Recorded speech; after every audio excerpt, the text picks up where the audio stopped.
দর্শক, আপনারা যে এখন বর্তমানে আমার সামনে যে ছেলেটাকে দেখতেছেন, সেই ছেলেটা বিয়ার জন্য খুবই আগ্রহ করছেন এবং আজকে তার জন্য একটি পাত্রী নিয়ে এসেছি। সে আজকে আমাকে বলতেছে অনেকদিন যাবত সে বিয়ে করবে। তুমি কি সত্যিকারে বিয়ে করতে চাও?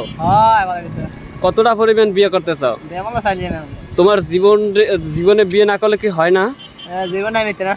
জীবনটাই মিথ্যা। তো দর্শক, এই ছেলেটা যদি বিয়ে না করে তাহলে তার জীবনটাই মিথ্যা। তার জন্য আজকে তার জন্য একটা পাত্রী নিয়ে এসেছি। দেখো তো এই মেয়েটাকে পছন্দ হয়? হ্যাঁ, এই মেয়েটা কতটা পরিমাণ পছন্দ হয়? ধরো এটা, মোবাইলটা ধরো, হাতে নাও, আমার দিকে একটু ফিরাও।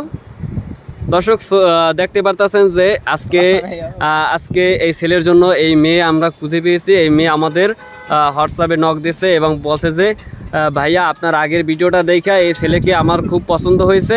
এখন আপনি যেরকম হোক, আপনি এই ছেলেকে আমার জীবনে কইরে দেন। হ্যাঁ, তার জন্য এই মেয়ে বলছে। আর এই ছেলে দেখেন, তাদের সাথে দুজনকে খুব সুন্দর লাগতেছে এবং দুইজনকে মানাইবে। এই ছেলে বিয়ে করার জন্য অনেকটা আগ্রহ সহকারে আমাদের বলছে। তার জন্য এই মেয়েটাকে আমরা খুঁজে পেয়েছি। তো দর্শক, দেখতে পারতেছেন মেয়েটার চেহারা কিন্তু অনেকটাই সুন্দর এবং এই ছেলে, এই একটু হাসি দাও তো। দেখতে পারতেছেন তার হাসিটা কত সুন্দর এবং মেয়ের চেহারা তো দেখতে পারতেছেন। তার জন্য মেলবে। এই ছেলে বিয়ে করার জন্য খুবই আগ্রহ আছে।